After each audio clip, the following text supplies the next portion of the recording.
सलाम दोस्तों, आज मैं आपसे एक इंतहाई दिलचस्प मौजू पर बात करने वाला हूं। क्या आपने कभी कुत्तों से खबरदार रहो का सुनकर सोचा है कि इस बात का क्या मतलब है? जी हां, ये वो अल्फाज हैं जो पौलुस रसूल ने अपनी किताब फिलिप्पियों में इस्तेमाल किए हैं और ये हमें एक खास पैगाम पहुंचाते हैं। पौलुस रसूल ने ये अल्फाज क्यों इस्तेमाल किए? क्या वो सिर्फ लफ्जों का खेल कर रहे थे?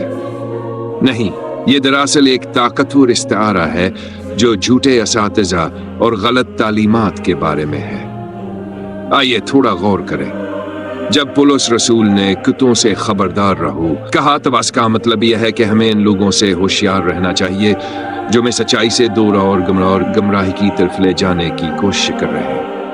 यह लोग हमेशा अपनी तशहीर और अपने मफादात के लिए आपकी तख्लीक की सलाहियत को चैलेंज करते हैं। अब आइए हम एक चीज को अच्छे तरह समझते हैं।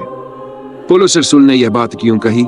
वो जब ट्रेंडिया और खुशामदिया असातिज़ा के बारे में बात कर रहे थे तो वह जानते थे कि लोग आसानी से उनके झूठे वादों में आ सकते हैं। यहां सवाल यह है कि इन कितों से हम कैसे बच सकते हैं।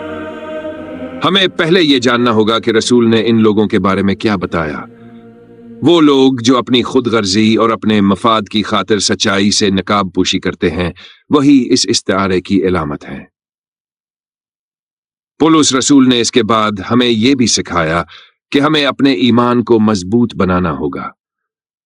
यकीनन हम सबको अपने रास्ते पर चलना होगा। ये अल्फाज इस बात की याद दहानी है कि हमें मजबूत रहना है, खुद पर भरोसा रखना है और खुदा की सही तालीमात का इल्म रखना है।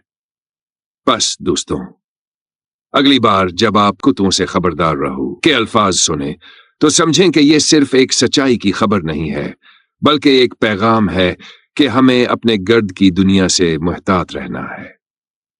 आज के इस सफर का इख्तिताम करते हैं, लेकिन मैं आपको यह जरूर कहूंगा, अपने ईमान में मजबूत रहें, सच्चाई पर ध्यान दें और कभी भी झूठे असातिज़ा की चालाकियों में न आएं। मजीद सवालात के लिए व्हाट्सएप नंबर पर राबिता करें। अगर आपको ये वीडियो पसंद आई है तो बराह करम इसे लाइक करें, शेयर करें और हमारे चैनल को सब्सक्राइब करें।